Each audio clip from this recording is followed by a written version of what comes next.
اور سلیس درس تفسیر کے اس حلقے میں سورہ نازعات کی آیت نمبر 13 ہے اس وقت، ایک آیت روز ترجمہ تفسیر۔ تو آیت نمبر 13 میں فرماتے ہیں اللہ رب العزت کہ پس وہ تو صرف ایک زور کی ڈانٹ یا آواز ہوگی،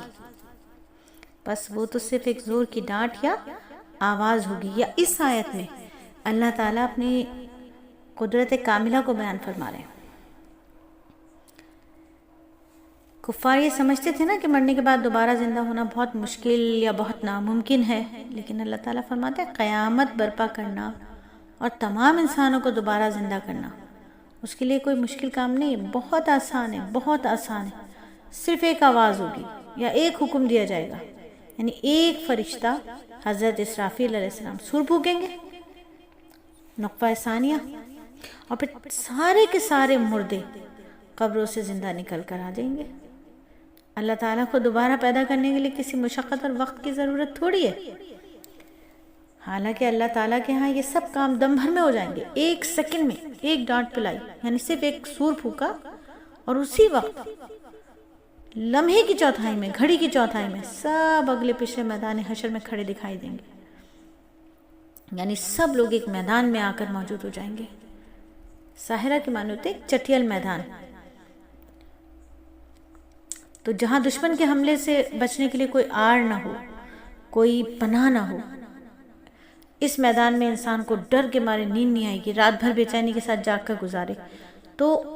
یہ لفظ جو ہے نا ساحرہ، قیامت کی ہولناکی کا منظر پیش کر رہا ہے، اور اس کے ساتھ ساتھ منکرین کی ان غلط آرزوؤں اور امیدوں کی تردید بھی کر رہا ہے، جو اس امید پر بیغم ہے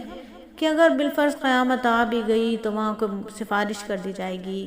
اللہ کے سوا انہوں نے جن جن کو اپنا سرپرست اور حمایتی مددگار ٹھہرا لیا ہے وہ انہیں وہاں سے بچا لیں گے۔ اگر کوئی سختی وہاں ہوئی تو انہیں بتایا جائے گا کہ ان کا خیال غلط ہے، قیامت میں اپنے آپ کو وہ میدان میں پائیں گے جہاں ان کا کوئی یار و مددگار نہ ہوگا۔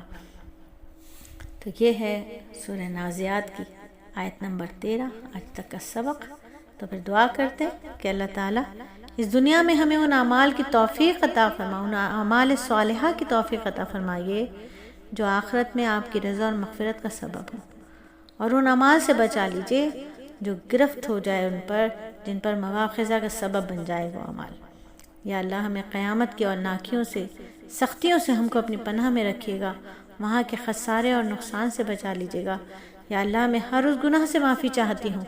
جس کی لذت سے میں نے ساری رات کالی کر دی، اس کی فکر میں دماغ سوزی کرتی رہی، رات سیاہکاری میں گزار دی، صبح نیک بن کر باہر آئی، حالانکہ میرے دل میں بجائے نیکی کے وہی گناہ کی گندگی بھری رہی۔ اے اللہ تیری ناراضگی کا کوئی خوف ہی نہیں کیا، میرا کیا حال ہوگا۔ الہی مجھے اپنی مہربانی سے معاف فرما دیجئے، مجھے اپنی مہربانی سے معاف فرما دیجئے میرے مولا۔ قیامت کی ہولناکیوں اور سختیوں سے مجھ کو اپنی پناہ میں رکھیے گا، وہاں کے خسارے اور نقصان سے بچا لیجئے گا۔ اللہ تعالیٰ